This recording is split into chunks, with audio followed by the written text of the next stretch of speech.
6 of season 2. This might get a little confusing because we're kind of trying to break this up into 2 episodes. What's the show called? Red Wings Rant. Woo! Brought to you by the Hockey Podcast Network, where tirades and impassioned pleas about your Detroit Red Wings finally have a home. Mike, today we're going to put a player grade on everybody on the Red Wings roster with our favorite pizza place.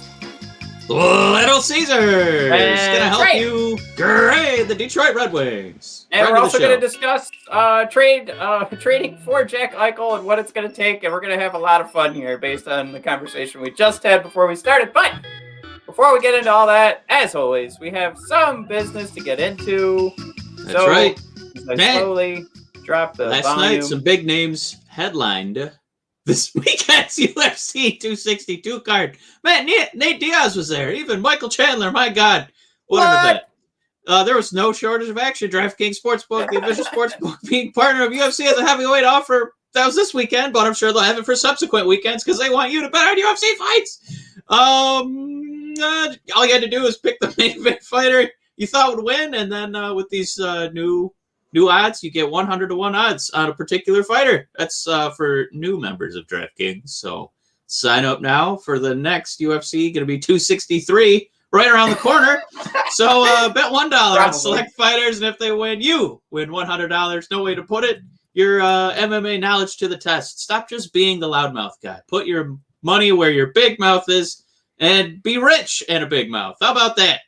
Don't worry if MMA isn't for you. DraftKings Sportsbook offers great odds and promotions on basketball, hockey, and so much more. DraftKings is safe, secure, and reliable, so you can deposit and withdraw your funds at your convenience.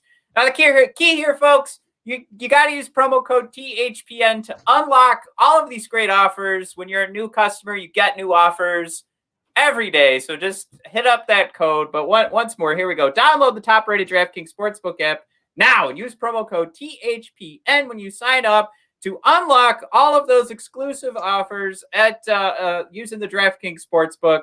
And of course, it was the $1 to $100, but they've got so many more fun games to play. That's code THPN to unlock all those exclusive offers for new customers for a limited time only. Only at DraftKings Sportsbook. This is a mess. Must be 21 years or older. New Jersey, Indiana, or Pennsylvania only. New customers only. Restrictions apply. See DraftKings.com/sportsbook for details. Gambling problem? Call 1-800-GAMBLER or in Indiana 1-800-9-WITH-IT. All right, let's get into some of the fun. Mike, what? Let's get through some of this baloney first. NHL playoffs started, Mike. You had a hot take. I think everybody has this hot take. I think we all collectively have this hot take. Why are there still regular season games and playoff games on the same day? Right. Man, if they're not deciding the standings, if they have no bearing on the actual part of the season we care about, why are we still playing these games? Well, I don't know. There's playoff games yesterday and regular season games. Today there's playoff games and regular season games. Matt, according to you, we're going to have regular season hockey all the way through May 19th. Is that correct? Yes. Why can't we just pull the only thing Major League Baseball does right and just call a rain out? It's over. It's done. You guys only played, 159 games this year instead of 162. Doesn't matter. Doesn't count for anything. It's just an opportunity to get injured. What's the point? It's funny you say that, and I start, what would a baseball contract look like for TV contracts? And they're like, here's your schedule, but 162 games, but subject to change. And the NHL comes in, and they're like, hey, you want to do TV contract with us? We don't cancel anything. You're going to get that full game, no matter what. If it's meaningless and it's got nothing to do with the playoffs, we'll be on 3:30 on a Tuesday afternoon. Come check us out. I would almost have the NHL players a little bit like that classic Simpsons moment when they showed a soccer game and it was 11 on 11 and the ball just kind of slowly went from one side of the field to the other. I would just take the face off and then just kind of pass back and forth across center ice until the game was over. Like, what is the point of this? There's nothing in it. I know these guys are competitive athletes and, they don't want to lose, but why? I don't know. I I mean, you bring up the best point of talking about baseball and how they handle it. I mean, really, this Or at is least silly because if here's if they're going to play the regular season games, why did they start the playoffs this weekend? We're contractually obligated to start on May 15th. We have to start on May 15th. There's nothing else about it. Got to do it. I mean, that is a good question.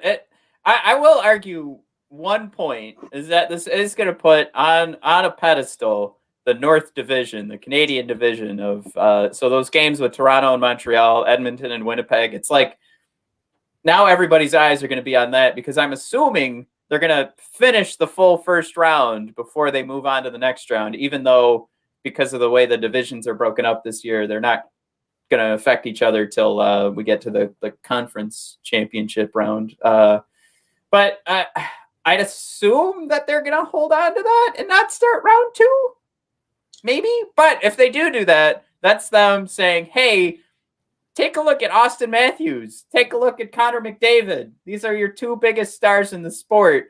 You're going to have to, if they make it to game 7, that's all we're going to be watching for a few days. And I will say, as much as I agree with you, there is one, that's the only silver lining I can pull from this, is that they'll be able to highlight their 2 biggest stars in the NHL that people probably aren't paying attention to.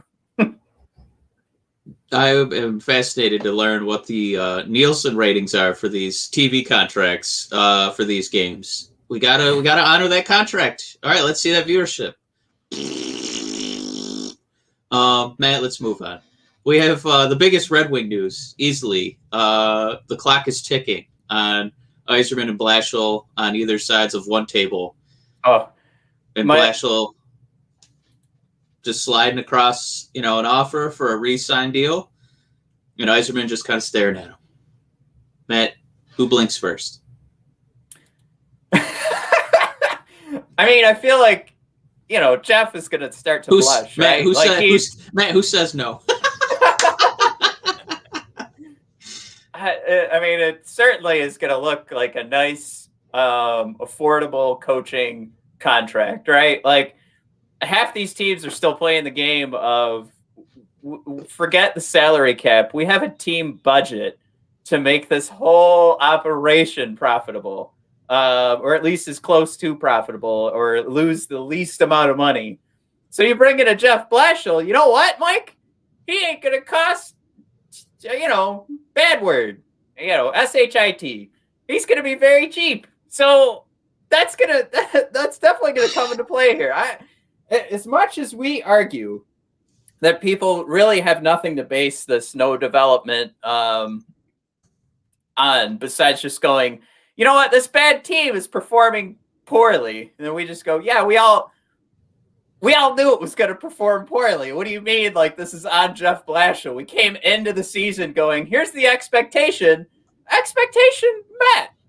I don't know. And then there's also the argument, did he exceed expectations? And is that where you move the contract forward? I don't think so. Mike, if we all had a job and we were given our expectations and we met those expectations, do you expect to lose that job at the end of the contract because you met expectations? No. Even if you're a little bit below, you don't necessarily expect to lose them.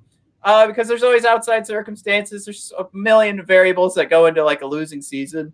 And again, I don't know if you can point at what's been going on these last couple of years and say that the development's been hurt, because there isn't a good team around it to suggest that it has declined because of Jeff Blashill.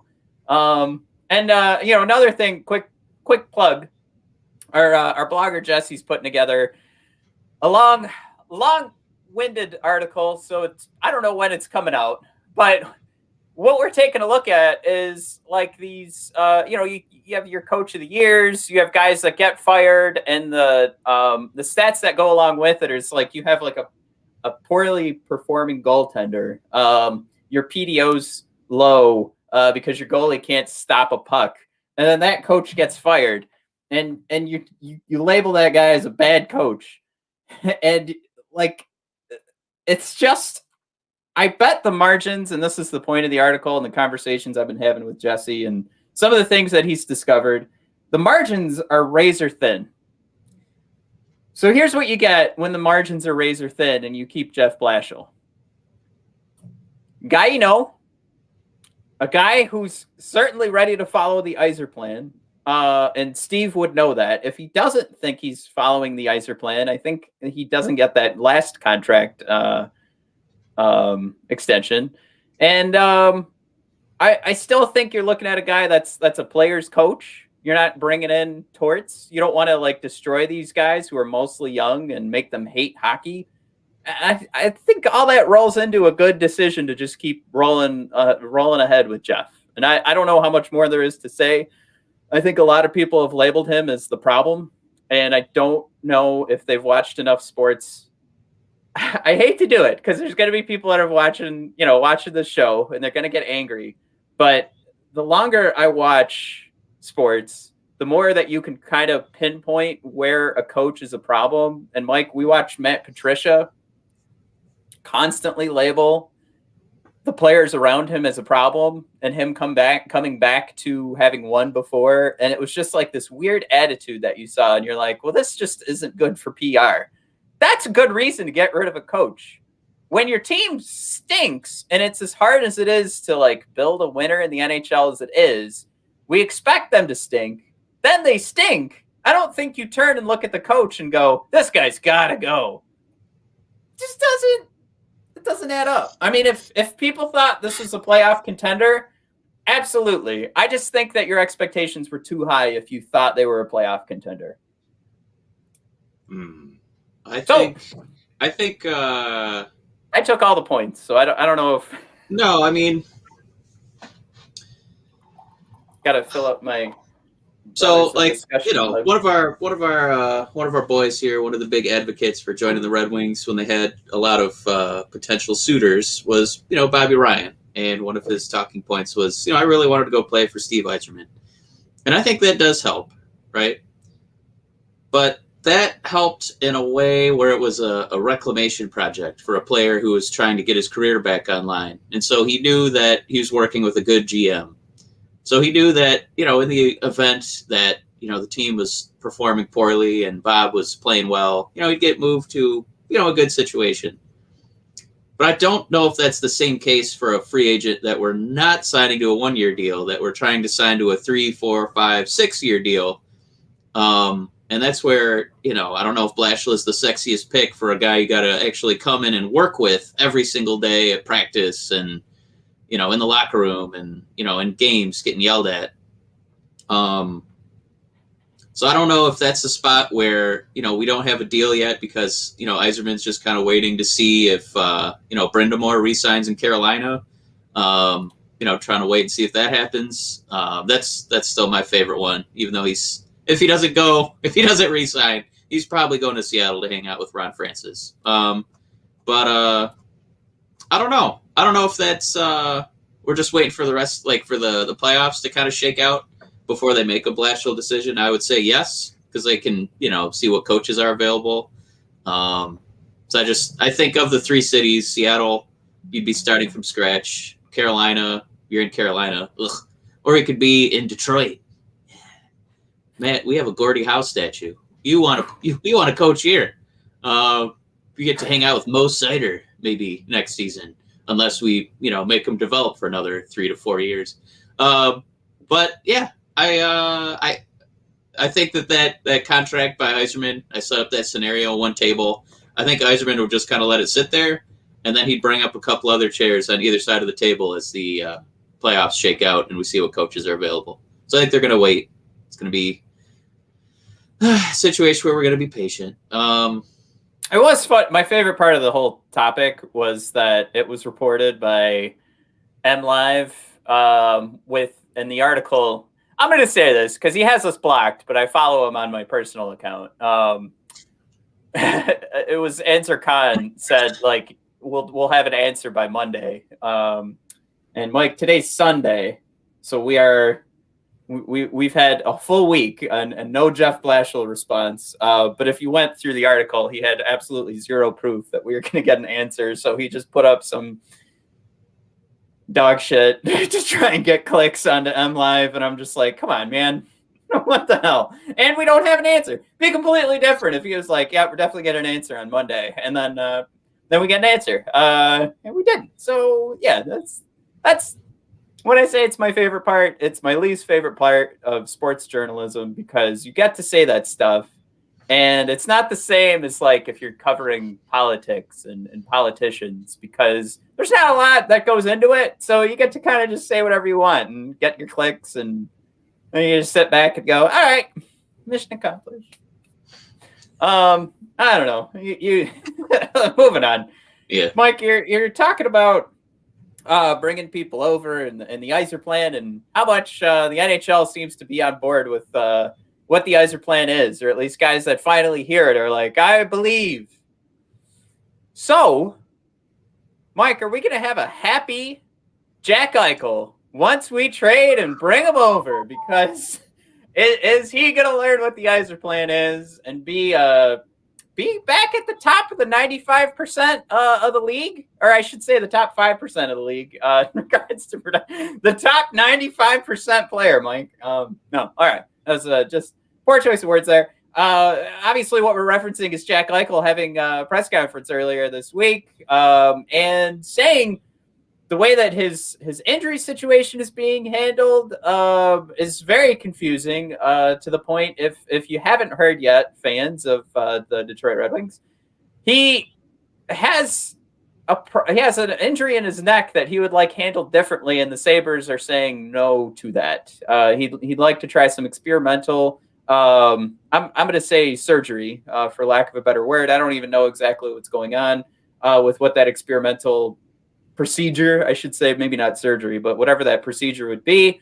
And the Sabres are saying no. And a lot of this is probably what led to Jack coming out and saying, I want to be ready, and just sort of stating rather obtusely, I want to be ready for next season, no matter what team I'm playing for. So there it is. Everybody goes to Cap Friendly. Everybody goes to the trade simulator, and we try to figure out what can work. Mike, Jack Eichel, over the last 3 seasons, the 95% I was referring to is the 95% WAR score that Jay Fresh gives Jack Eichel. Now, this at his position as a top-line center, I mean, you're talking about the elite of the league. His production is there. Maybe not so much this past season, but again, we just mentioned the injury. Yeah, I mean, you're talking a top-line center. One of the most difficult things to find and to build your whole team around is that top line center. So many teams in the league would love a Jack Eichel, and of course we'd also have to reference his 35% WAR score for just this single season, and that's to say he had such a terrible year this year. But if you look at the WAR score over the last 3 seasons, was so great that it's still 95%. Over those last 3 seasons, even with this terrible turn in for 2021. So, Jack, great player. Puck possession-wise, production-wise, if you just want to talk the hard numbers, this is your guy that you have on your team that by the end of the season, he's in Hart Trophy conversations, especially if the team that he's on plays better. So, of course, Buffalo just keeps getting worse and worse. Jack Eichel wants out. Mike, we have a case for it, a case against, and I think we're going to have some fun here and try and find a way to bring him over to the Red Wings without losing Moritz Seider or Lucas Raymond. So I'm putting it out there, Mike. If you wanted to do a hockey trade, you're not – you doofuses out there saying, like we're gonna go through the roster and it's going to be like, well – you give him Hronek and, Luke Glendening, and it's like, no, can it? You got to get rid of Moritz Seider, Lucas Raymond, because this is a team that wants your top prospect because they're giving up the best guy they have to offer. And they're doing a reset, and if they're changing their timeline, they're not just hoping the timeline gets pushed out 8 years. They need it a little bit more succinct. They need some sort of fan base. So here we are, Mike. We'll go top level here. You got to get rid of Moritz Seider or Lucas Raymond. We have a case for and a case against. you want me to go through that? All right. Well, this is. I didn't realize that he still had this neck injury. There's been a lot of discussion about, I just want to, Eichel saying, I just want to see if I can be ready. I only have so many years left in my career. And it sounds pretty scary. It almost seems like he's painting a pretty bleak picture on his return next season. And I don't know if that's just, at this point, an emotional thing. Like, he was such a highly touted prospect. He came up, so quickly. He was productive so quickly, and Buffalo still stinks, and he still doesn't get to be in the playoffs. So I don't know if it's just kind of that, he just feels defeated. It certainly feels that way, reading the quotes. But I mean, as far as making this trade, right, you'd be getting an elite center. Knock on wood that, he can return from injury. Herniated discs in your neck are not great.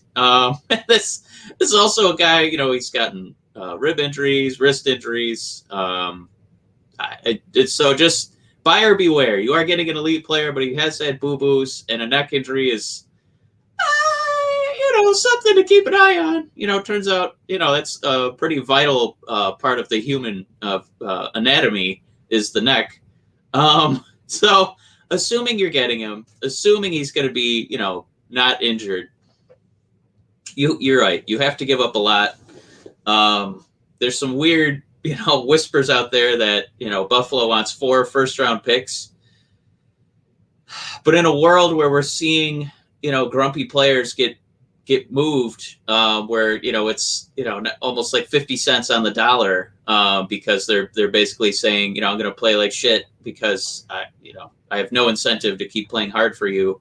You can get them a little bit under market value. And so if there's ever a time for the Red Wings to kind of sniff around acquiring a player of that level, this is the time to do it. You've got mountains of cap space. You have the prospects. You have all these extra picks.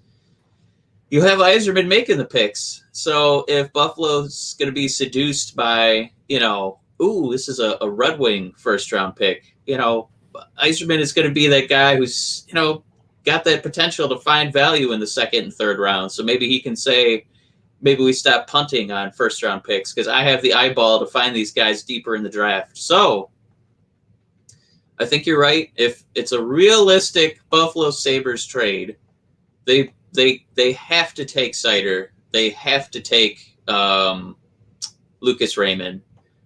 And then what else? How do you fill that out? How do you make that trade sexy enough for Buffalo? And that's where you would have to include this year's first-round pick, next year's first-round pick. They would probably let us keep the what do we have? That Jesus Christ. Our second first rounder coming up this year. Did we from the trade? Yeah. And then I don't know. I would say the biggest piece of the puzzle, Matt, that would make Buffalo, of all the offers that they could possibly take, and knowing how much cap space the Red Wings have, that's where you might have to bite the bullet and take Jeff Skinner off their hands. A guy who's definitely underproduced. Let's back up. No. Let's go forward because I'm going to say that any trade you would have to eat Jeff Skinner's contract. A guy who he's got like half a point a game. He's about to be 30 years old. Matt, you'd be paying him all the way to 26, 27. I think if you're going to eat that cap space for them and kind of help them reset with 2 top prospects and Red Wing first-round picks, I think that's how you get in the room for one of the top 3 offers for Eichel. I think, yes. That's where I wanted to back up. Like, that's where Yzerman comes in and starts to work through all of his cap space. What does Buffalo's situation look like? How does he sell it to Buffalo to say, you guys are doing a reset and you have some contracts on here that are just going to screw you over no matter what you try to do with this reset? I don't think Buffalo's coming in and asking for that. I think that's where Steve is using his Yzer plan and, 3D chess level brain. He's the one who's coming in and mentioning these other contracts like Ristolainen and Jeff Skinner. But what we hadn't gotten to yet was that, the case for and case against. I think it's pretty clear that the case for, if you're giving up, like you said, a couple of first round picks over the next couple of years, you're hoping that you're going to find a Jack Eichel. The only thing is, and this is where we're going to have to try and pull back how many prospects and draft picks we're losing by acquiring Jack Eichel. You want to limit one of these three things. And that's because I say the case against is that the Yzer plan is prospects, is draft picks, and it's flexibility. So you don't want to lose all of these things. You want to lose one of these things, right? Or at least maybe two. But if you're bringing over Jack Eichel, you are absolutely losing flexibility, or you're losing it at the end of his contract. You don't need flexibility for this upcoming year, but this isn't the same situation we've been talking about, like working cap and trying to do bring over Mark Stahl and we get a draft pick, because the $6 million this year isn't going to hurt us. Eichel's $10 million is going to hurt us when we're trying to give Moritz Seider or Lucas Raymond a huge contract. So that's where it does hurt. And then draft picks, you want to give Yzerman as many as possible. And the prospect pool is what it's all about. So again, if it was just Eichel, I think that's where we start to lose things. So I wanted to play the game. Let's just lose one or two of these things. And that's where maybe we can hold on to some prospects when the Jeff Skinner thing comes into play. So again, everybody listening to this is going, what? You're going to take $19 million worth of contract up until what, 2027? And Mike, where do we throw in the asterisk that ultimately, I don't know if I want to do this, but we play around here, right? Jeff Skinner, $9 million till 2027. And Eichel, $10 million till 2026. So this is going to hurt for a while. But this is where the Yzer plan and this 3D chess plan mother effort comes into play. Mike, I suggest that we try and split this contract down. Let's get some retained salary in some other spaces. We're going to have Buffalo retained salary, move the contract over to Columbus, and we are going to lose some later round contracts to have Columbus take some of this salary of Jeff Skinner. Now, I might be a little, bullish in thinking that some second-round picks are Columbus? Columbus has some space. They've got space to play with. They're also in the same boat where they're collecting draft picks because they're going. I mean, it could be anybody with space, but I think Seattle. I don't know if Seattle's ready to just jump in and do some cap space, but it could definitely work. I mean, if you want to go that route, they want to be part of the sizzle reel. Hell yeah! I just like Columbus because we know that they've been collecting draft picks, so that team came into play or came to mind real quick.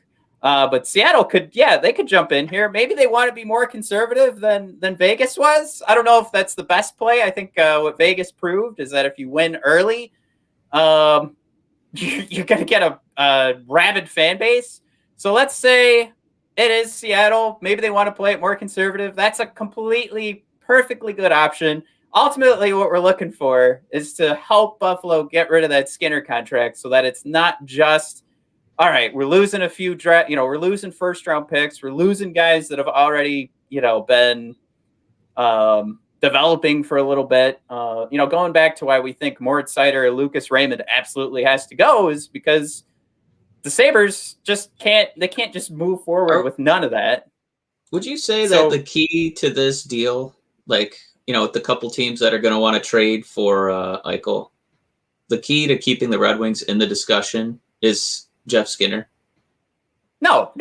I think this is something where we're kind of going off the wall here. I think it could be that Skinner contract. It could be them dumping Jeff Skinner. I think Yzerman is going to be as stingy as he possibly can with those draft picks, like you said. He loves prospects. He even loves prospects from 2015 who haven't panned out, and he wants to help bring them aboard to give them a second or third chance. So I got to think that the only way for him to keep some of the draft picks, to keep Seider or Lucas Raymond, would be to take a shitty contract. I got to think that that's going to be the key. And this is the shittiest of all contracts. Like, that's why we're picking this, because, Mike, we're kind of playing this game hoping, like, this is Seider and Raymond sticking around. That's why I'm eyeing this contract and saying, all right, we trade this, we do some retained salary. By the time this contract heads over to the Red Wings, if we can get, look, and this is me trying to make this work. This is me fantasy booking this to make it work so I can be happy. The chances of this, you play the game, who says no? Buffalo says no. But I want Buffalo to retain half the salary. We move them, Columbus, Seattle, retain half the salary. I'm not 100% sure you can do that. So let's just say now we've gone from 9 to 4.5 to 2.75, right? Now Jeff Skinner is a Red Wing for $2.75 million. You can either keep him, and with he's actually got pretty good defensive numbers. If you guys go and take a look, Evolving Wild has him as a pretty good Corsi against and expected goals against per 60 player. You keep him and see if things work in the middle six or the bottom six. Or you buy him out, Mike, and that buyout is going to go over, sure, 12 years, but it's only $1 million. And over those 12 years, the salary is going to go, the salary cap is finally going to go up. So this is some crazy fantasy booking here to make this work. And yes, we are taking the worst contract, I would say, in the NHL and Jeff Skinner and moving it around a couple of times. But eventually, I think that's how you could make this work. And Buffalo probably still wants a good, they're going to need something now. And I think you mentioned earlier, Mike, before we even started recording, a name like Tyler Bertuzzi. Zadina, Bertuzzi.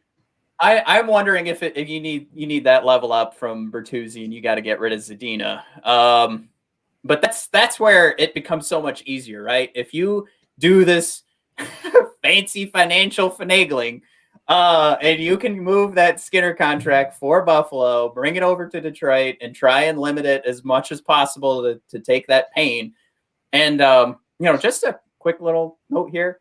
Even if if only one side can retain some of that salary and it's 4.5 coming over till 2027, I don't know, that 2.75 for 12 years, it's not going to be fun. But you also have Jack Eichel.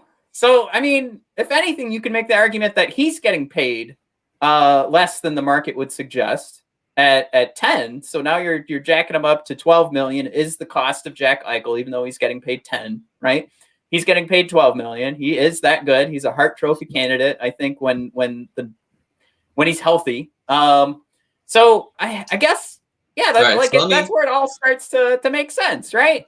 Yeah. So Matt, what is the final offer? That's true. What's the winning offer? I got to wrap this all together, right? All right. So I'm going to trade away our 2 first rounds this year. Ready?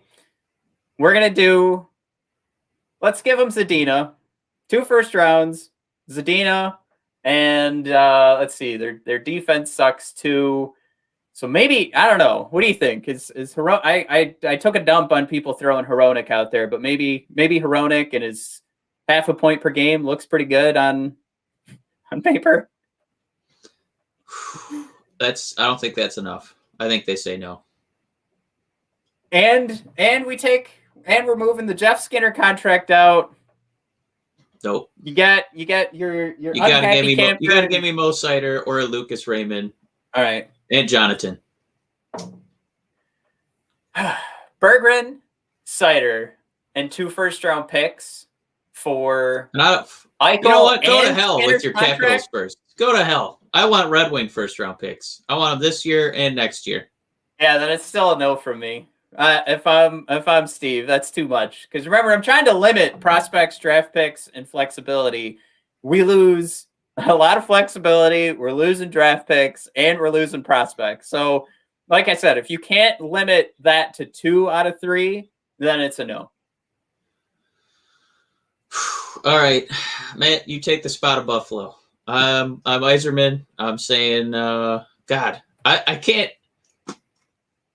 Man, There's just no way. I don't. Ugh. Our biggest weapon is that Jeff Skinner contract. I mean, and it's not even a good weapon. It is honestly a disgusting weapon to say that. We've got this, you guys. We're gonna eat a 6-year, $9 million contract. Like it's disgusting. Look, here's when the dust settles. If they say no, listen, we said 4 first-round picks. All right, we're gonna find that offer out there. So it might be a middling team that gives us 1, 2, 3, 4, and then maybe they stink a year and they're in the lottery and we cash out on that. And you have to give us like an NHL player, and you have to give us prospects. Whew. Yeah, it's just. I mean, you nailed it there, Fef. Like we're sitting here trying to make this Skinner thing work. I mean, you could put in Ristolainen in there. I still don't. It's so difficult, and there's just no.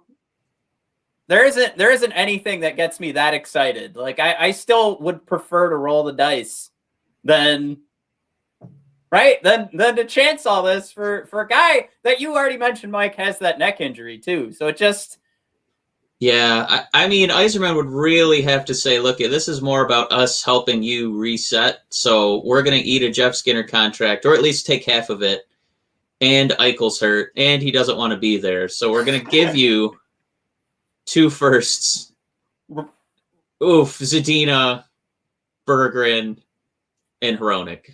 And that's 5 shots. 2 Red Wing firsts, which is pretty sexy right now.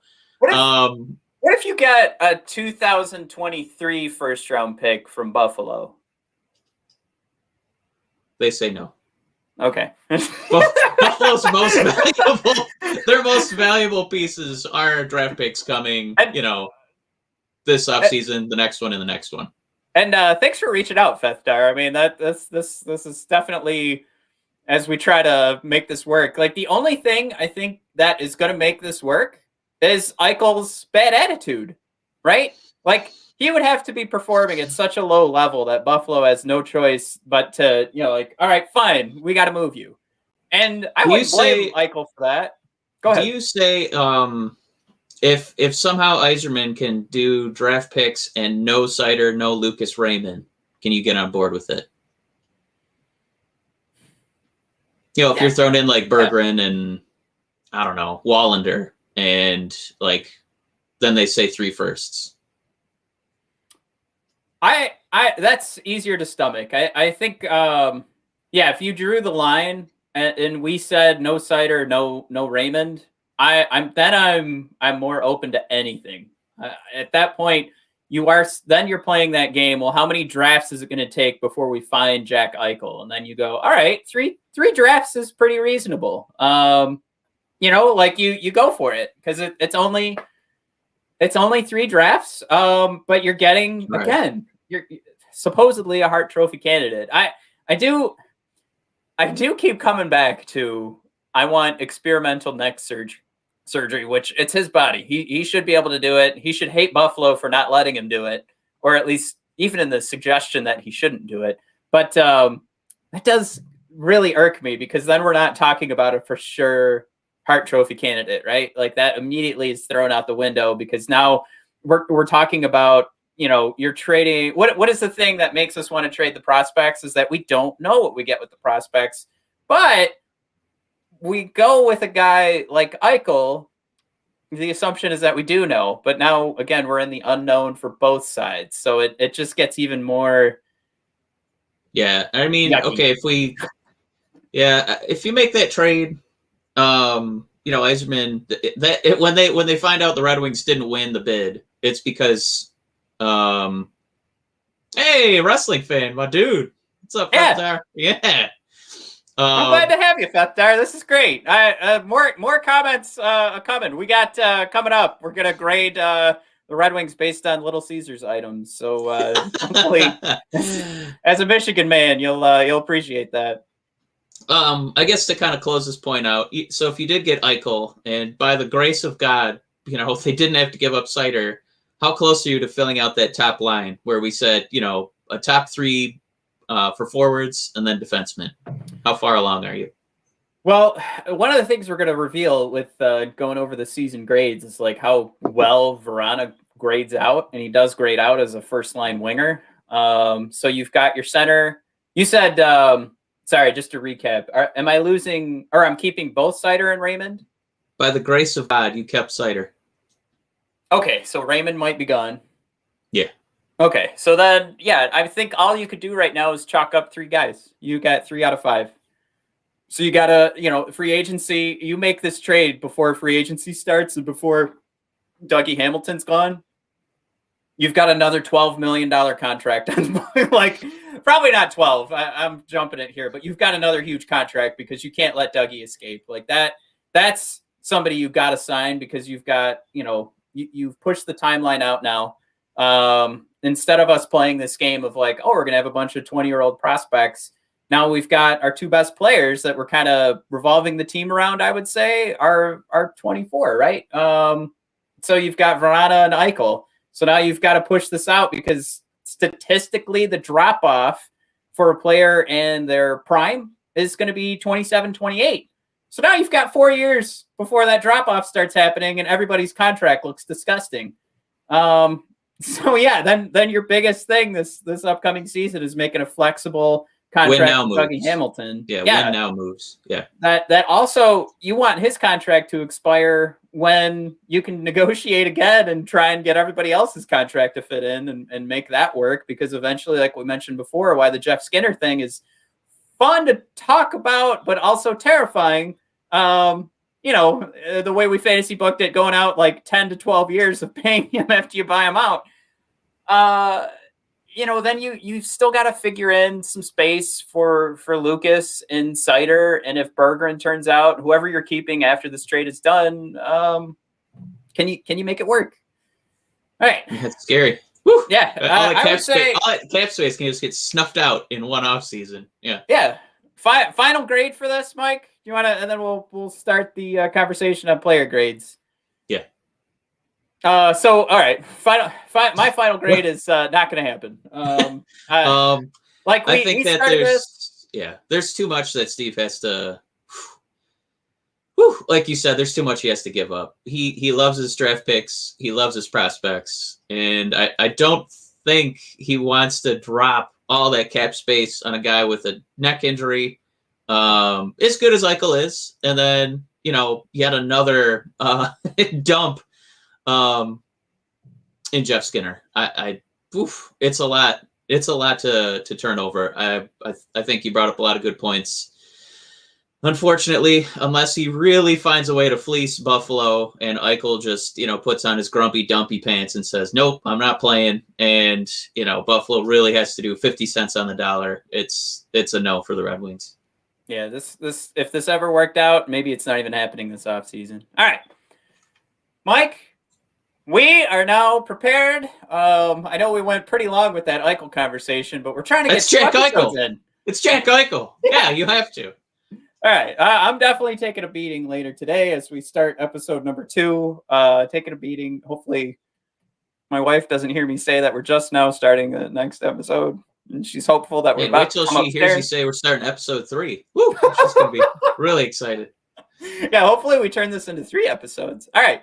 Ooh. Mike, we're about to grade the Detroit Red Wings with menu items from Little Caesars Pizza. It's an objective rating scale. I don't think there's any quibbles about this. Yeah, nobody's going to question anything we do here. It's just, Mike, how much fun is it to read from MLive, from the Free Press, from The Athletic?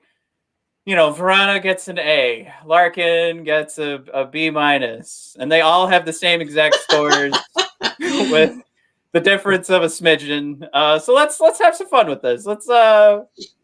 Mike, you've got extra Mosbestos pizzas on there, extra Mosbestos thin crusts. We've got hot dog crusts, Italian cheese bread. This is all going down. Yes. And you do have to, you can't just assign a Little Caesars menu item to a player. We need to hear the why. So that's why, you're going to see some current items, right? Like the menu items, like the extra Mosbestos, of course. But we have some deep cuts in there. That's how the hot dog crust still made it in. Nothing like a delicious Little Caesars crust filled with hot dog.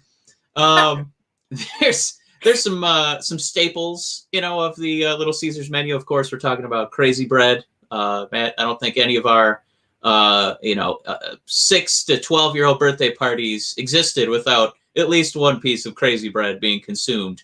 That Parmesan dusting, the garlic, butter, the white bleached flour of the bread. Man, it would be remiss without a piece of crazy bread. And then we've got, they have wings in there. Maybe we'll throw those in. Who knows? And then, of course, man, I'm still talking myself into that weird pretzel crust with the nacho cheese sauce. It's a little much. So maybe you like the pretzel crust and you got to suffer through that cheese instead of sweet marinara. But we'll get through it, Matt. I don't know what players. Absolutely, that Italian cheese bread. Oh my god, it is a hell of a product. I will say, I will. That pepperoni cheese bread, though. You know what? It's right up there. Yeah. They're probably 1A. Listen, I know Buddy's Pizza is like, we got the best Detroit deep dish. Like, hold on. Little Caesar's pepperoni cheese bread is pretty good. So let's do this. Mike, I wanted you to take a stab right now. Like, what's funny, here's what we're looking at, everybody who can't see our list. Taro Hirose is going to be the first grade here. Mike, can you take a stab at how I sorted these names? What you think they're sorted by? Because it's kind of funny, I guess. I find it kind of funny. I find it kind of sad. The list in which Hirose is there makes me feel bad. I'm going to say, Matt, arguably you put this list together based on their connectivity to a Little Caesars food item, because I don't know how the hell Hirose is still on this list. He is the leader in expected goals for per 60 now that the season is done and turned in. Like in scrimmages, or? No, think about it. Like, it's per 60, so it doesn't matter how many minutes he gets. It doesn't matter how many games played he had. This is just straight up, when he was on the ice, most expected goals for per 60. I mean, number 2 is Verano, so it's just we're gonna have some fun here. I'm gonna say that off the bat, he's a Little Caesars barbecue wing, because I know it exists, and I know I've spent top dollar at Buffalo Wild Wings to get chicken nuggets with expensive sauce on them. Like, wow, how is that $15? But then, I'm sure there's those people who'd be like, it's not. I only had them like once, but they're pretty good. It's only like $6 for like 45 wings from Little Caesars, and you don't buy them because they're Little Caesars and it's wings. But just that whispering of, oh yeah, those aren't that bad. So you've never really tried them yourself. You've kind of heard good things about them. They're on the menu. You know they exist, but you've never really sunk your teeth in. And allegedly they're pretty good, but I've never seen it. So Matt, give me the barbecue wing for Hirose, because I've never seen it pan out. Look, this is probably way more thought than any other publication is going to give to Taro Hirose in his grade. I couldn't do anything but like a side sauce here. Like, I'm gonna give him a crazy sauce, because alone, and when we're just looking at that, you're not going to take a spoon to it. But clearly, with him having speak for yourself, sir. With him having some success from an expected goals perspective, and I brought that up for this reason. Yeah. There's something there. I'm not just going to depend on the crazy sauce, but I'm going to say crazy sauce, no bread. That's what Hirose is. If you bring in somebody that's some crazy bread, maybe there's something more exciting there. But Taro Hirose, crazy sauce. No, bad grade, Matt. Matt, if you're ever eating crazy bread, you're always going to be like, hey, where's the crazy sauce? When you're taking your delivery out, you check the pizza box, make sure you got the right thing. See, Fethtar, you're that guy. I knew it. Somebody's out there has had him. All right, so like the crazy sauce, you're looking for it, right? Hirose, I'm not looking for it. I'm not checking my box for a Hirose cup. So this is going to be a much easier one. Next one on the list, Mike, Jakub Vrana. Oh. Here's the thing. Yeah. I'm going to give him an extra most bestest thin crust. And here's why. We have seen now Verano. We're gonna grade him. Like, this is gonna be our first line winger going forward, at least in the next season, depending on who else we bring in. Yeah. But the analytics do still show some inadequacies on the defensive side. So he depends a lot on puck possession to make sure that he doesn't get completely buried in expected goals against. So I'm going to say Verano is the thin crust, the extra most bestest thin crust for that reason. He's not quite that nice, big, thick, fluffy bread that you'd hope. See, I'm going a lot on the name here, extra most bestest. I'm an ingredient man myself, and I'm a crust man myself. So I'm going to give him the actual extra most bestest. Easily the bestest Red Wing in just 11 games. That's all it took for him to be our best player. And, if I wanted cheese and pepperoni on a Nabisco cracker, I could make it happen. So no thank you on the thin crust. This is a delicious player, Matt. It's full of that white pull-apart bread. Matt, this is the best pizza that Little Caesars offers. This is the best Red Wing that Detroit offers. Extra most bestest for Mr. Verano. No question. All right, next on the list, Mr. Robby Fabry. Mike, one of the things that we have on here to at least prep us is Jay Fresh's WAR percentages. Yes. Robby Fabry over the last 3 years, his WAR percentage is 45, but he had such a successful season this year. He is actually the second ranked WAR percentage on the team to Jakub Vrana's 91%, which means that you would want to look at that and say there's only another 9% of the league that's better than Verano. Fabry's at 87. So this is it, right? You're getting a good player here, regardless of what we said before on the defensive side for both of these guys. They bring enough to the table where they're gonna be better than that replacement player who may be doing better on the defensive side. They're just bringing more to the game than they're giving up.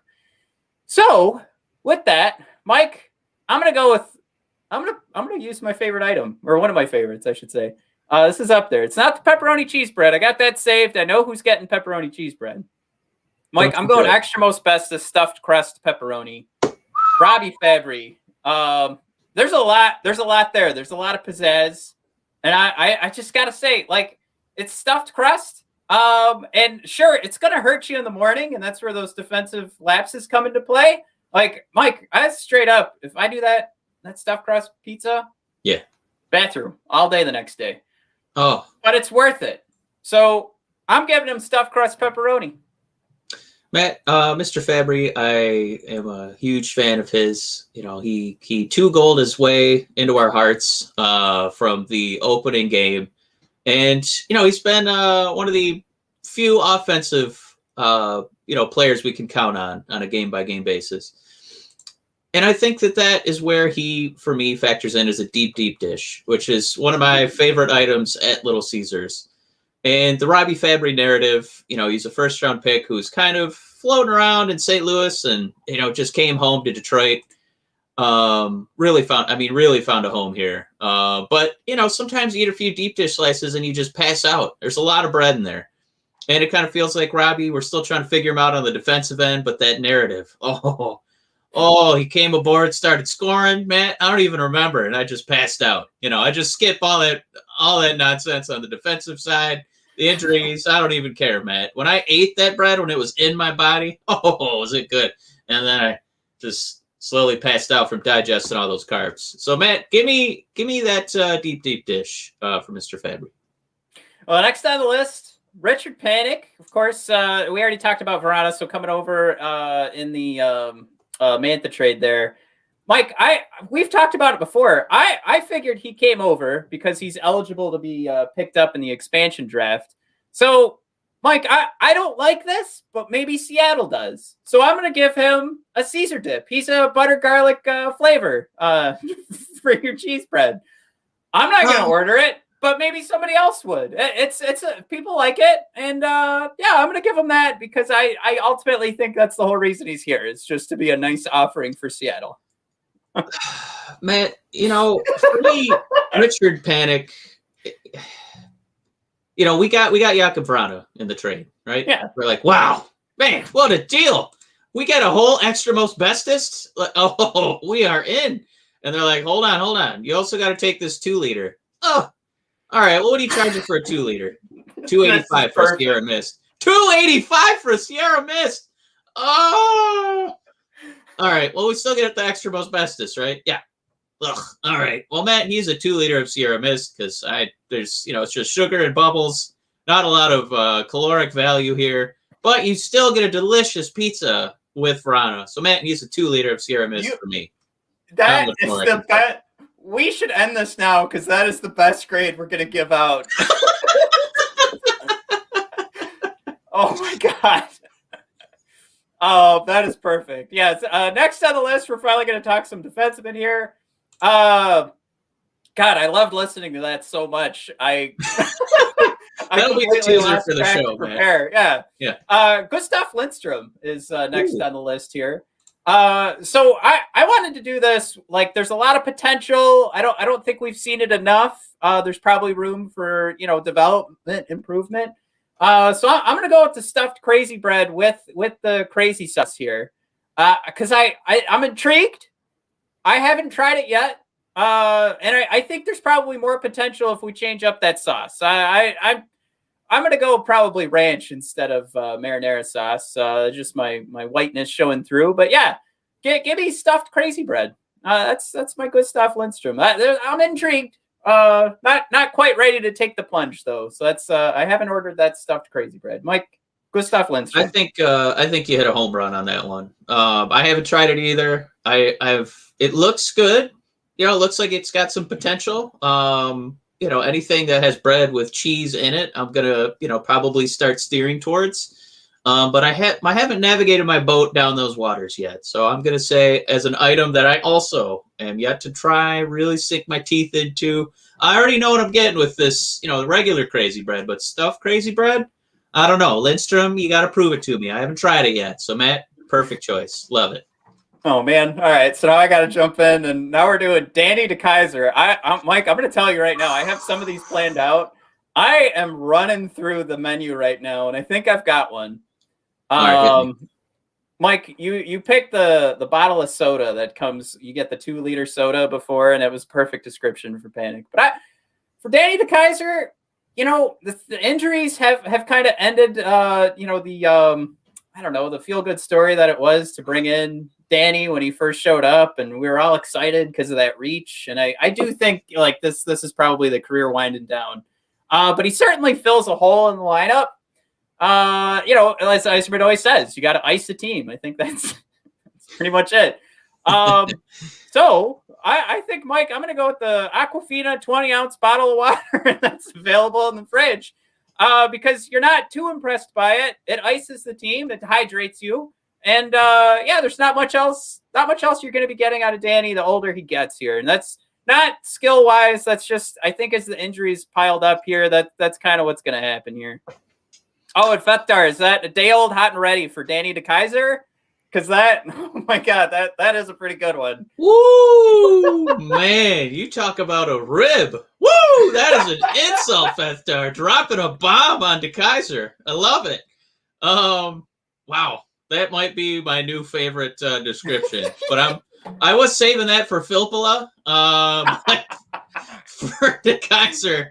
You talk about ice in a team. DeKeyser is one of the beefier Red Wings, right? At what, 6'5", 6'4"? He's a big boy. Matt, he filled a hole. I think when we filled a hole with hot dog and we put hot dog in the crust, that is DeKeyser to a T. Oh my God. It's something where, as far as injuries go, when I eat the hot dog crust, it's usually one that injures me. So when I take a bite of that hot dog crust, it makes me think a little of Danny DeKeyser. There's still, you get some protein, so there's still some value in it. But as you age, you probably just want less and less hot dog crust in your future. So it was kind of cool when you were younger, but now as you age, more hot dog crust, more injuries. I think we're ready to kind of put that definition there. Could we give an A+ to Fethar? He's just stale. I feel bad for Danny's career. Coming in at the beginning of the rebuild and asked to fill a top role he was never ready for. I mean, that's stale pizza. Like, you're asking it to do a lot, and really it's just it's not up to it anymore. Because we can't top that, Matt. Let's jump right into Filppula. Matt, is he also just day old Little Caesars? Not even Little Caesars that you prepared, right? Yeah. Maybe you didn't finish it. Maybe you wrapped it in tinfoil, put it in the fridge. No. You had a late night, bender, and you just left it on the coffee table all night. And so it's hard, it's old, there's a bug on it. The crust and the cheese and the pepperoni are just one entity now. There's no it. So is the box. The box, the bread, the cheese, and whatever ingredient are just one solid entity. That's what Philpla is. That's how long it's been sitting out all night. Matt, your thoughts?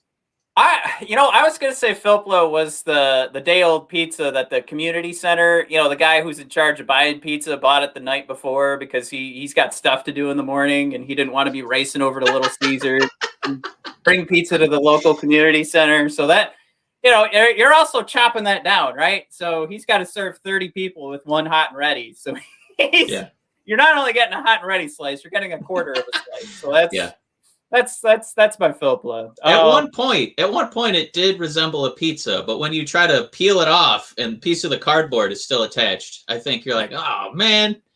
And you still kind of eat it anyway because you got to ice a team. So you got to put something in your stomach. So at some point, you got to take a bite of that Philpla cardboard pizza.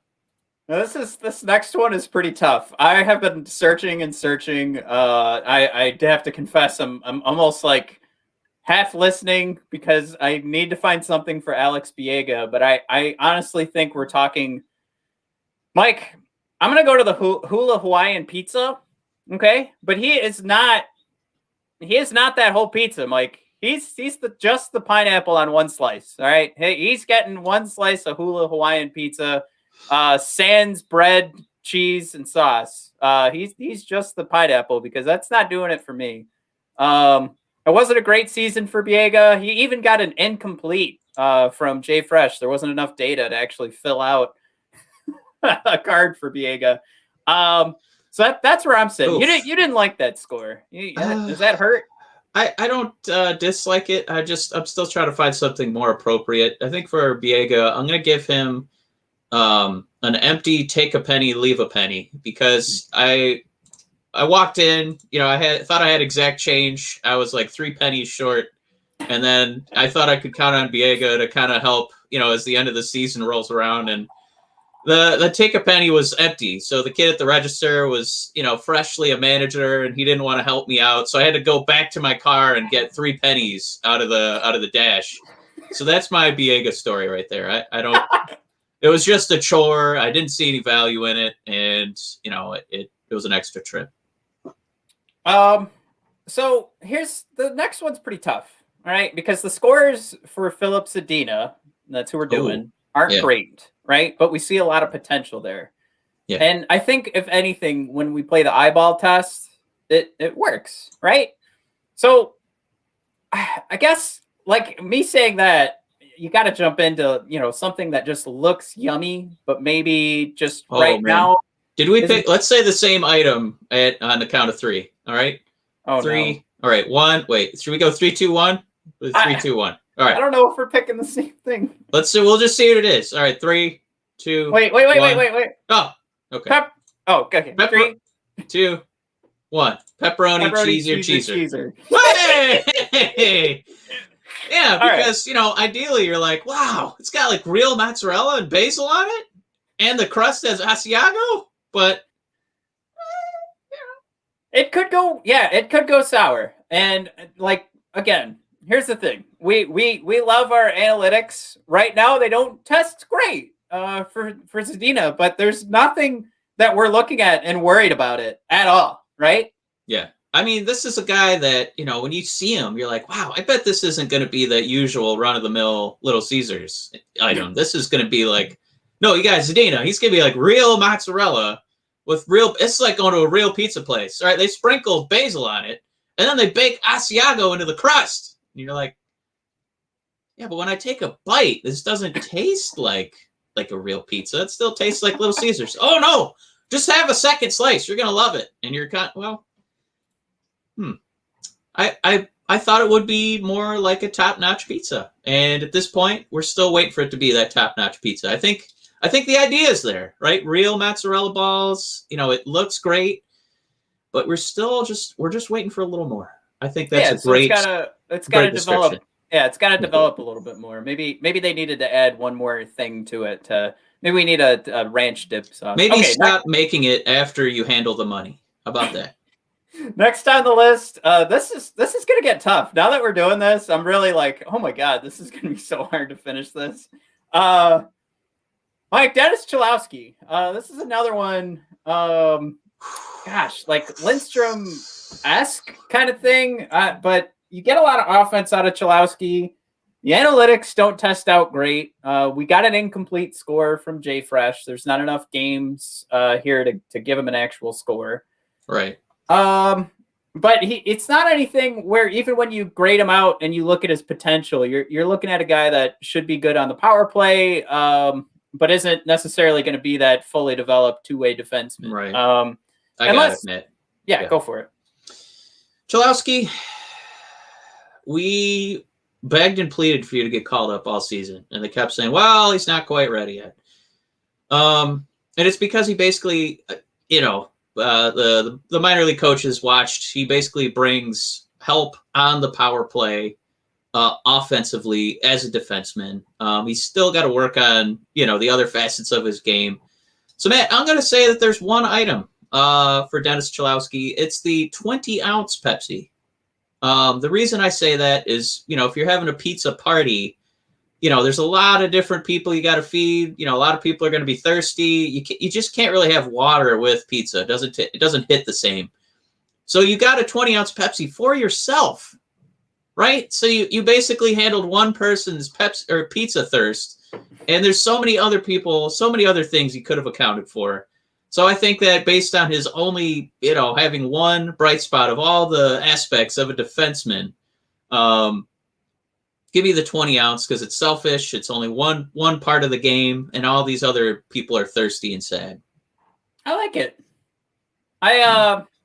So this is where it's going to get really tough because we have Luke Glendening, Mike. Coming into the season, he was one of your favorites. I mean, we still love talking about his face-offs, but clearly, if we're gonna get into the advanced analytics, I mean, this is a bottom 10% of the league guy, even for grading him out based on his position, based on where he fits.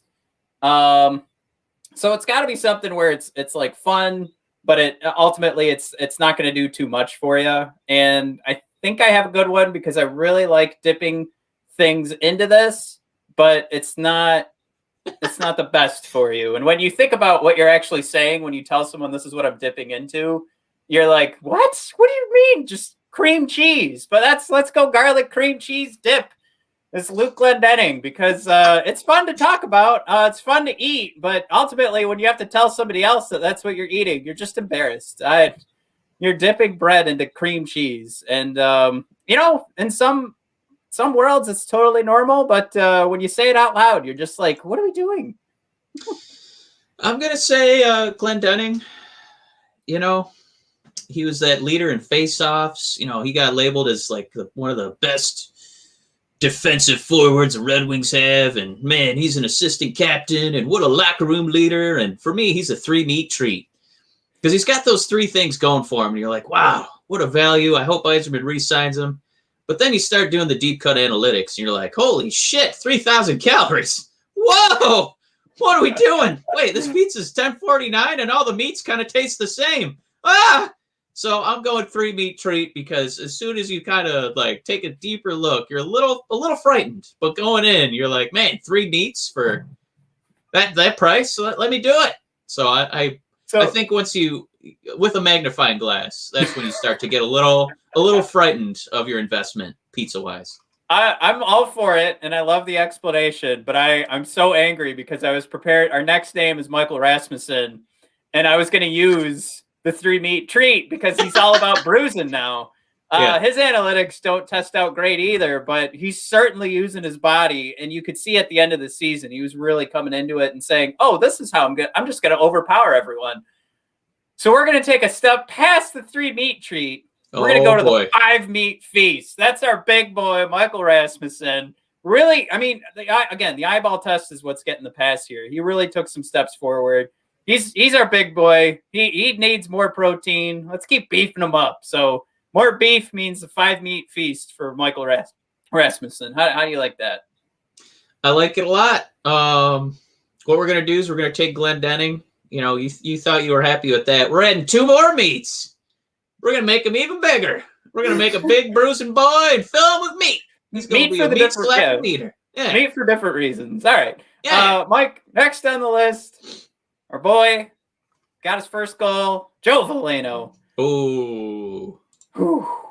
This is a tough one because it was exciting to see. Obviously we didn't see enough there to,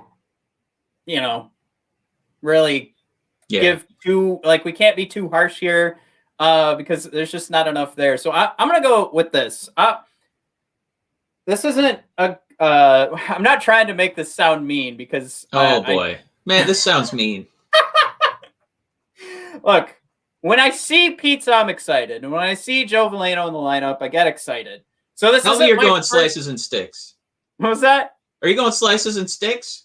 No, I've got that one saved for someone in particular. Oh, okay. This is going to be the classic Italian sausage pizza, okay? Because you're just not going to be disappointed when you see pizza sitting on your table.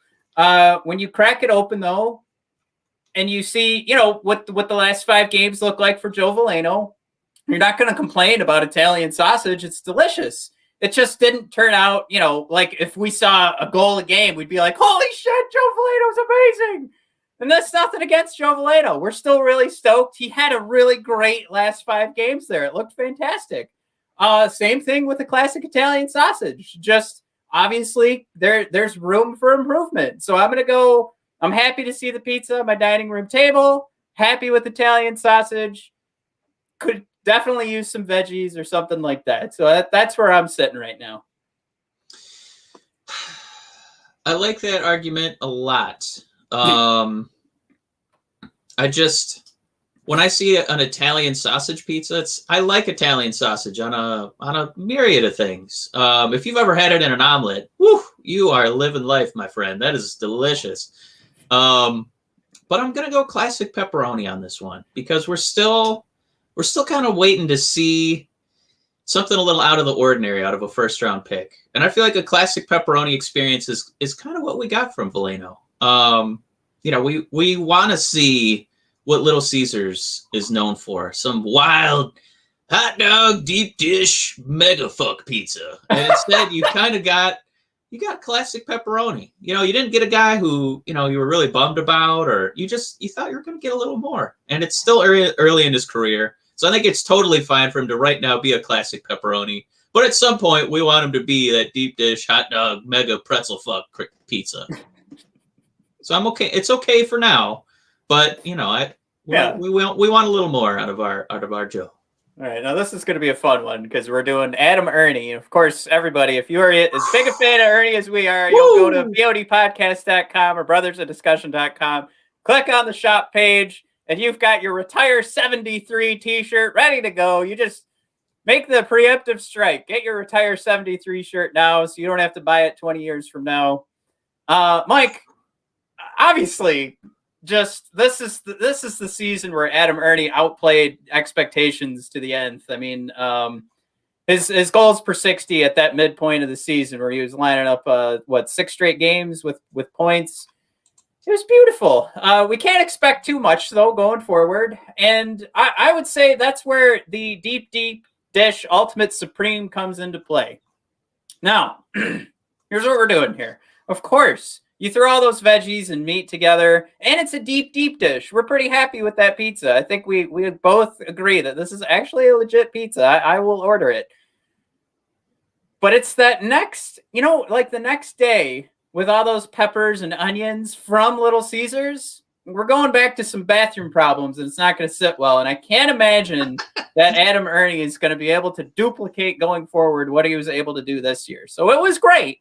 And we love this one season. We'll always come back and say, man, remember Adam Ernie doing so great in the middle of that 56 game season?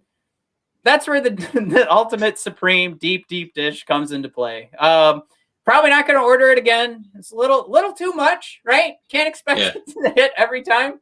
But that's where I'm sitting with Adam Ernie. Man, with Adam Ernie, if you go to our site, you can retire that number. All right. Retire Ernie. Put him in the rafters. Matt, at Little Caesars, there's so many different things you can get, but I think there's one item you can definitely retire. Like the chef put this together. The chef. There's a head chef. I just said chef for a Little Caesars item. Yeah, the head chef rat. at Little.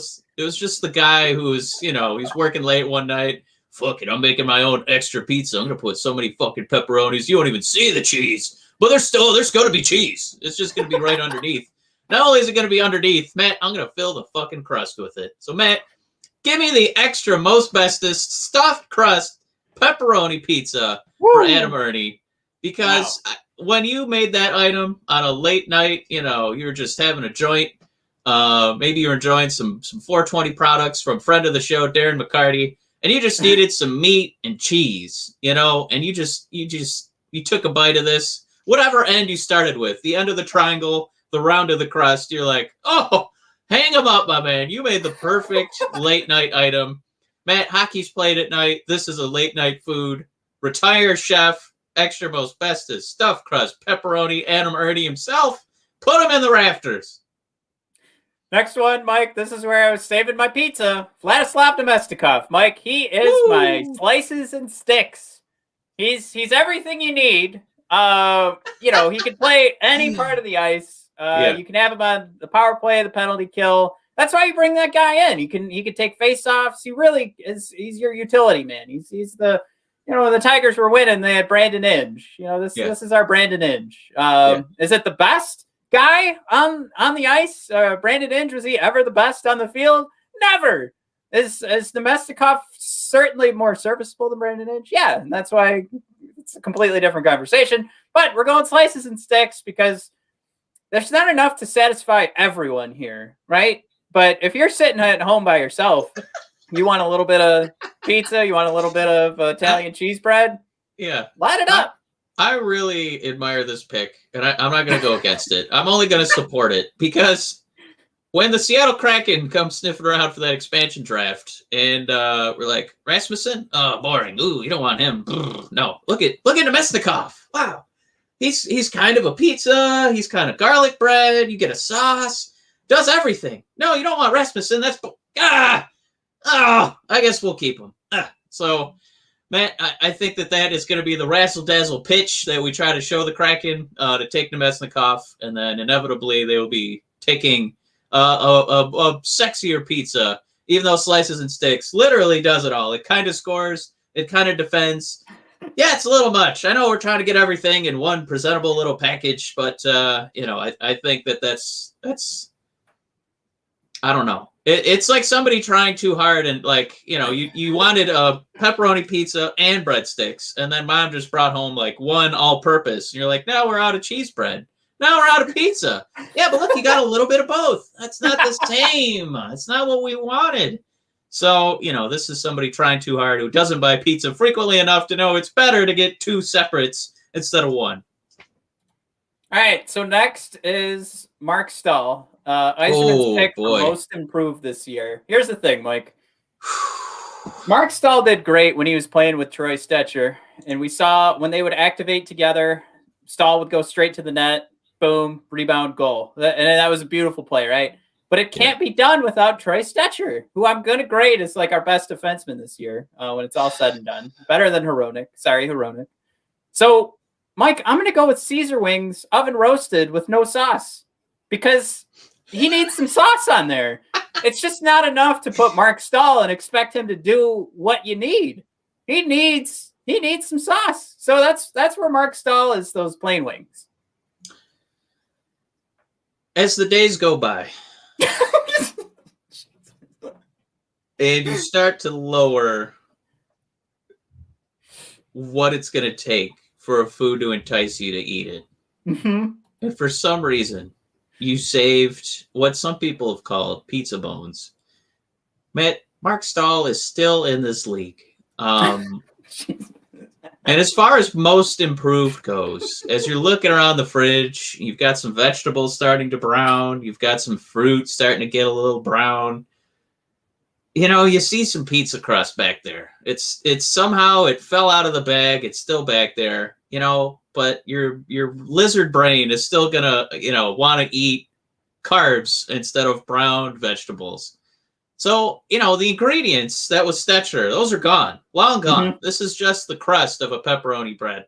Stetcher, he's still technically pizza. Stahl is still technically pizza, but he's not the part that you want anymore. Matt, he has pizza bones in the back of the fridge. You're still going to choose him over vegetables, but you're not going to like it afterwards. So, Matt, Stahl is pizza bones.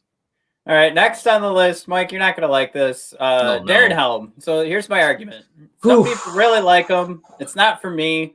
I used the pineapple earlier, but I'm going to use the full pizza here, Mike. I'm not a pineapple on pizza guy. So some people really like what Helm brings, and they just love him to death. Super fans. He's a hula Hawaiian pizza because it's not for me. See you later. He leads the league in breakaways that don't go in the net, and I feel like Little Caesars trying to what they call vegetables is easily up at the top of the list. I'm going the ultimate supreme for Darren Helm because he's a defender, he's a leader, he's a speedster. Oh, look at that breakaway! Oh, and he crashes into the boards. And as far as a pizza that I'm a little afraid of, it meant well. It's allegedly got all the ingredients, but doesn't quite deliver. Give me a Little Caesars with vegetables on it. I see a green pepper. That's what I'm going to think of when it comes sliding out on a fast, on a breakaway there. It's going to be a breaking away out of your buns. Matt, that's Darren Helm in a nutshell, the ultimate supreme. So next on the list, we've got Tyler Bertuzzi, and I think what should come into play here is his 9 games. So I'm not going to give him a full pizza, but we know what he brings to the table when he is there is certainly going to fill us up all the way. So I'm actually going to go with one of the combos here for Tyler. I'm going to go with the $5 lunch combo with the deep dish, just the 4 slices, because you're not getting a full pizza. You didn't get that full season. But when he was there, it made the difference. It made the power play look better.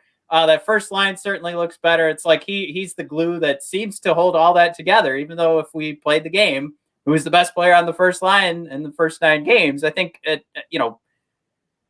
before the season started, you probably would have gone Larkin and Mantha first and then Bertuzzi, but ultimately he was the guy that did it. So that's what I'm doing. And I do apologize. I'm running through these quicker than I wanted to, but there's quite a few. I'm definitely going to get in trouble. I'm going to say Bertuzzi is a perfect $5 lunch combo, but one of the items was missing. It's a long line. The kid working the garlic, the crazy bread, didn't put enough in before the lunch rush.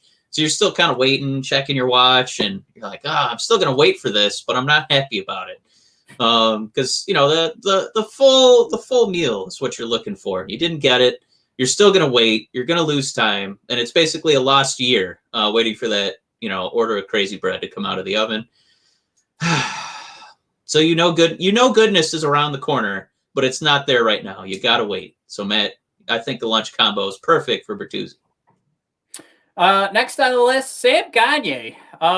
This is where it gets really hard, right? Because you're not really mad at his performance because he met expectations, right? It's not like we brought in Sam Gagner to do anything to send us into the Stanley Cup Finals. So he's meeting expectations. I think for a while I've been saving this. I'm just going to go classic cheese finally. You are kidding me. I was going classic cheese on Gagner. Let's do it. High five. Classic cheese on Sam Gagner. He meets expectations. He's not what we're really looking for to change anything. He's there.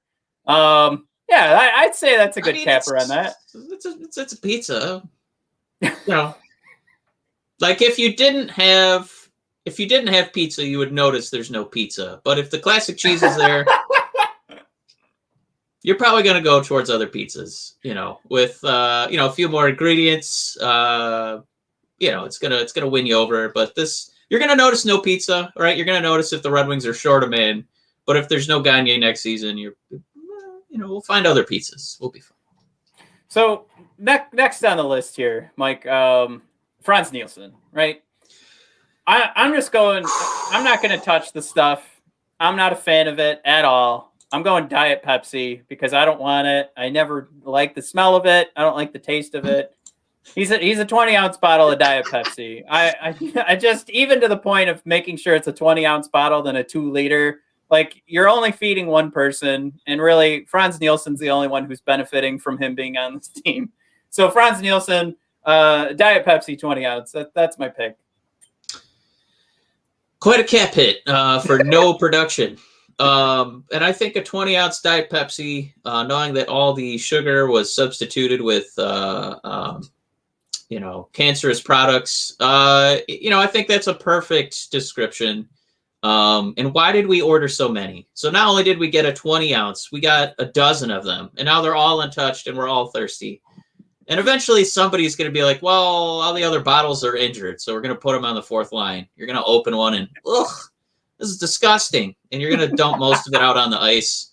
It's going to brown the ice, So not only have you ruined your appetite, your lunch, you've ruined a game of hockey. So, Matt, 20-ounce Diet Pepsi. For instance, Evgeny Svechnikov. Oh, and of course, Fetar thrown out there. He wants to double up and do the day old hot and ready, just like DeKeyser and Filppula. So I actually, with Svechnikov, I'm going to take that too and double up on my stuffed crazy bread, because I'm still intrigued, just like I was with Lindstrom. And I think there is a spot for him as long as Seattle doesn't get in the way. But it just, with me not having tried the stuffed crazy bread yet, I know I'm going to like it, and we give it more time. It's just something, it's we saw the production. It got pretty hot at the start, and it just kind of fizzled out. So I think we just need more time. We need to develop a little bit more. So I'm a stuffed crazy bread. I'm going to double up because we're running out of menu items here, and we're also running out of time because Matt, we'll probably never see Matt again because this episode is. With Svechnikov, he was on waivers, 2-3 times? I definitely feel like he's Little Caesar's veggie pizza because we ordered it and nobody's eating it.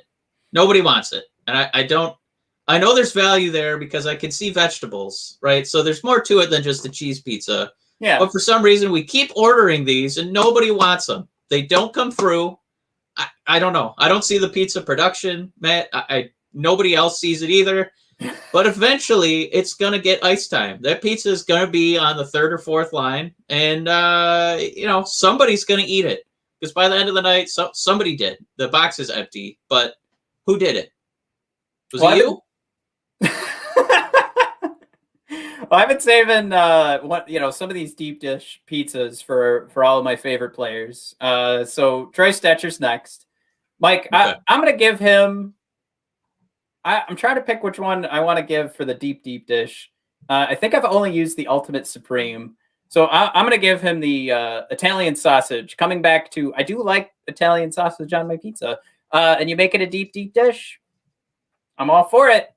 So yeah, give me deep dish Italian sausage, because this is something where Stetcher had such a great season, in my opinion. Really proved, especially with a low cap hit, Jesus, he could really make his mark. And when you're trying to fill out that roster, like we've made arguments like, oh man, when John Merrill was on the team, you really fill out that bottom, the bottom pairing well. But also remember it was on the Red Wings. So with Stetcher being your, I guess the middle pairing, you as you upgrade this team, you want to see Stetcher as a guy that shows that much promise and can bring a guy like Mark Stahl up to relevancy. You want to see him eventually fall down to the bottom pair, only because you're so much more talented on the top four. So with that, I want to see it here forever. I never want to see the deep dish pizza go away. I'm a Stetcher fan. Give me the Italian deep dish.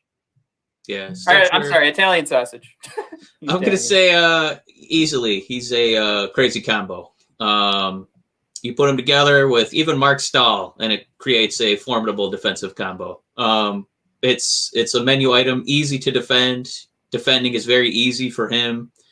There's just no better way than little crazy bread with little crazy sauce. Only $3.99 if you act now. So it's a bargain. It's a bargain. Perfect. I've been preparing for every player while you're talking. Yes. And every time, I was going to do veggie for Troy. Now Hronik's next, and I was going to do crazy bread. Oof. I was gonna do. he is the crazy bread because when it's there, I eat it. I don't want, I think with Hronek, I think we're seeing a guy that can fill out the top pair because of, again, the status of the team. But I think ultimately he should come down to middle or the bottom pairing. Like eventually, I think Hronek has reached a point where we're going to see like the best out of Hronek we could possibly get, and that's not bad. I mean, he leads the team in points by the end of the season, which is, it's fantastic. So same thing with Crazy Bread. It's just one of those things that he's not an elite defenseman in the league, and that's kind of, once you're a Stanley Cup contender, you have some elite defensemen on your team. I just think he's certainly a top 4 defenseman, and that's where my Crazy Bread sits. It's got to stick around. It's never leaving the Little Caesars menu. Everybody can find some service to it, and that's where I want to go with Hronek. I like it a lot. For him, I'm gonna go pepperoni cheese bread because that's one of my favorite items. I don't ever want it to go away, but should it be the focal point, top 5, top pairing defenseman? Probably not. It barely has a sauce. It shouldn't be counted on to be the main course, but it should never not be part of your Little Caesars meal plan. It's delicious. It's got a heck of a, it's going to be accountable. It's going to be reputable. But again, it should not be the top pairing. There's other items that should be up there instead. So Matt, pepperoni cheese bread for Mr. Hronek. Now, that actually is a great pick, and I completely forgot I haven't used pepperoni cheese bread, and I wish I had used it earlier on Fabry or Verano. But next on the list, what did we just do? Hronek. So next we've got Christian Juice. Look, by all accounts, everybody thinks that this is it. So, I mean, we could just go with another sauce that, I don't want. I don't know, but when we went to the midpoint of the season, we actually saw that Juice performs really well, but the power play numbers were there. It's just the finishing wasn't there. So he had the shots on net. That's enough for me. I'm going to do the garlic Parmesan wings because that's the long and short of it for me with garlic Parmesan wings. Like I'm happy that I have tried it. Yeah, but I'm not gonna order it again because it actually you feel it like right here. So there was all the effort there. It was tasty while I was eating it, but I'm not ordering it again, and that'll be the long and short of it with Juice. And I think actually now that I mentioned it, I'm being a moron. It's already been mentioned. He's not. He's gone. It's already been taken care of. So garlic Parmesan wings only because I enjoyed it the one time and now never again. Yeah, I'm going to say, you didn't go into the season thinking, or go into the Little Caesars thinking, I'm going to leave here with a cup of cheesy jalapeno dip. But, you were kind of at the register, you had to field an order, and they were like, you're going to get the breadsticks anyway. Have you tried them with the cheesy jalapeno? You're like, not really. I wasn't planning on buying it. I already got crazy sauce. And they're like, oh, come on, just do it. And you're like, I don't really need it. And you're like, oh, just do it. And you're like, well, I guess, I got to fill some of these, tummies for this, 3rd grade birthday party. Why not? And then they're like, all right, it costs extra. You're like, what? It costs extra? Well, how much extra? 59 cents. You're like, fine, throw it on the bill. And, it was 59 cents. You're not even going to notice it. And, it's going to be gone quick anyway. So it wasn't a huge loss. Didn't bring a lot to the table. And it's, pretty risk-free decision. And, it's going to be gone. Somebody's going to eat it. It's fine. Man. All right. Next on the list, Dylan Larkin. I haven't used it yet, so I'm going to use my pepperoni cheese bread here because this is something that even when you do get that bad feeling while you're eating it, because it's probably the most unhealthy thing per square inch, but I just love it so much. So I'm just spacing. What I'm saying is Dylan Larkin's WAR this year was 35%, right? So that means there's another 65% of the league based on the amount of ice time he's getting, him being a center that performed better than Dylan Larkin. But I'm fine with it. I know that he's going to kick it back up. I know a lot of that has to do with the talent level. Some of it Mike might have to deal with he's not a first-line center when it's all said and done. I'm not saying that for sure. I'm saying it could go into that, and we might have a great second-line center in Dylan Larkin. So, with that, I'm going with my pepperoni cheese spread because I'm always going to order it. It's always going to be on the menu, and keep it up. He's our captain. For Larkin, Matt, I gotta say, the deep dish pepperoni pizza is probably the best item on their whole menu. But this season, you're right, it was really tough for him to fully satisfy Red Wings fans. We asked a lot of that pizza. We asked it to be the best player with no beverages. We didn't bring any napkins. And, when they made this pizza, for some reason, it happens. For some reason, only like 3/4 of the pizza showed up. And, you didn't realize it till, you were at the picnic and you opened the box. So it's not his fault. Like, if you had a full complement of deep dish pepperoni pizza, you would have been happy. You would have been okay just using your pants as a napkin. You would have drank out of the river instead of having Pepsi. But you were missing some of the slices, and it's hard to compliment give everybody their full filled tummies, and 2 of the slices were missing. Now, is part of that because of the driver? That they went into the season eating some of the slices when they brought the picnic pizza over? Probably, and you see the grease on their lips and the drool and the sauce dribbling down their food shirt. You know who to blame. It's Yzerman's fault. He delivered 6 out of 8 slices for our poor captain. And I think next season he'll actually have a full pizza for Larkin, but this season it was 6 out of 8. And, he, saved that cap space. I think I've said enough. So we know Larkin's going to be a full deep dish pepperoni, but this season it wasn't fair. He didn't have you don't blame the pizza. You blame who brought the pizza. Next one on the list is kind of hard. It's Bobby Ryan. So here's the thing. I think we were all happy with seeing goals on his first game. The hard analytics do not grade out well. He ends up being a 49% WAR, which is grades out better than Dylan Larkin. A lot of issues through the analytics for like expected goals against per 60 and Corsi against per 60. Like he was up there. There's a lot of offense going against Bobby Ryan when he was on the ice, and that's not always to blame it on him, but that is to say it's kind of one-sided, right? Like if that's what the analytics are saying. So I'm going to go with just overdoing it, Mike, on the offense. And of course the price is there. So we're going to go with one of the cheaper pizzas here on the list. It's the extra most bestest pepperoni. So you're getting a lot of pepperoni, not a lot of anything else. And it's cheap. You get a nice cheap pizza. Some of these are $10, Mike, but Bobby Ryan's affordable. So get the affordable pizza that's going to do one thing really well. And it does pepperoni really well. You get a ton of it. So it's, I think he even mentioned at the start of the season that his son was a huge fan of the pepperoni pizzas. So let's line it up. I'm going to say Bobby Ryan is a microwaved day after extra most bestest pepperoni slice. I like it. Yeah, that's the better route. So he, out of the microwave, you've got 60 seconds. And I think the start of the season, you're like, oh, this is still hot. It's still good. And you took a few bites. And then as it started to cool down, Bobby's, he's not a young pup anymore. He got boo-boos. The production wasn't quite where we wanted it.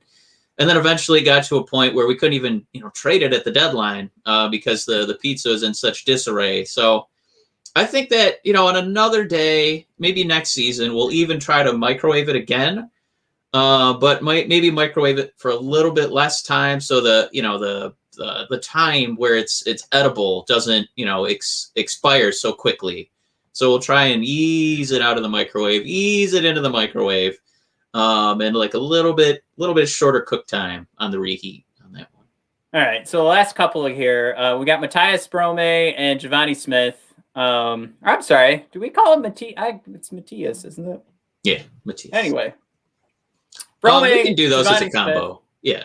Yeah, they're a combo. I was gonna give Giovanni Smith. We're gonna reuse another pizza here. He's a 5-meat feast. And then Brome, it was fun watching him. You loved seeing him. But it just right. We didn't get enough finish out of it. So, gosh, I don't really know where to take that except to just go, let's give him one of these thin crust pizzas, because it's definitely not going to make me feel the best, but it was, it's fun seeing a pizza on the table. So we're doing a couple of repeats here before we hit the goaltenders, and I do have a plan for the goaltenders. And Mike, I don't know if you want to add anything there. Yeah, for Giovanni and Brome, I think it's pretty easy. I think they're both pretzel crust pizza, because you always see it on the menu, and then you get home and you didn't order it again, and you're like, we always see it. Like, it looks cool, but we never actually try it. And it kind of feels like the Red Wings never actually try Giovanni, and they don't try Brome enough for the fans' taste. And we know what we're getting out of some of these, day old pizzas, microwave pizzas. I kind of want to try that new one, but you're also kind of like, ooh, does it have nacho cheese? I don't know. Maybe we'll roll the dice this time. And, you come home and once again, you have slices and sticks on your second line. So, I'm going to say that there's no argument for me. Both of those guys are pretzel pizzas, or I'm intrigued, but we just don't bring it home enough.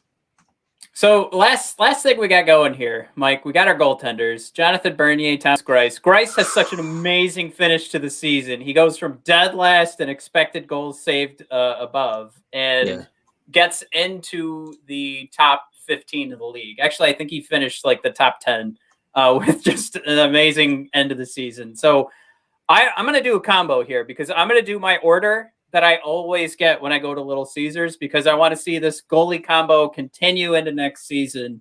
And I'm just happy with it. I'm just like, we were upset with Greiss at the beginning of the season, but I don't know how you could be upset anymore after the way he finished it off. So Mike, the goalie tandem here, and I'm going to specifically point out each one. Bernier is going to be, I'm going to reuse the pepperoni cheese bread, because I think he's been our MVP now for 2 straight seasons. That's my MVP in every Little Caesars order. And Greiss, I really do it up with the pepperoni at Little Caesars, so that's why Matt has a tum-tum. He's the deep dish pepperoni pizza. Those are my 2 go-to items. I want to see him stick around. So they're a combo that I always order. It's not necessarily going to be cheap going forward. It's it's a pricier combo, but there it is. Greiss and Bernier, my deep dish pepperoni and my pepperoni cheese bread. Boy, more. Maybe and throw in a ranch cup in there. Wow.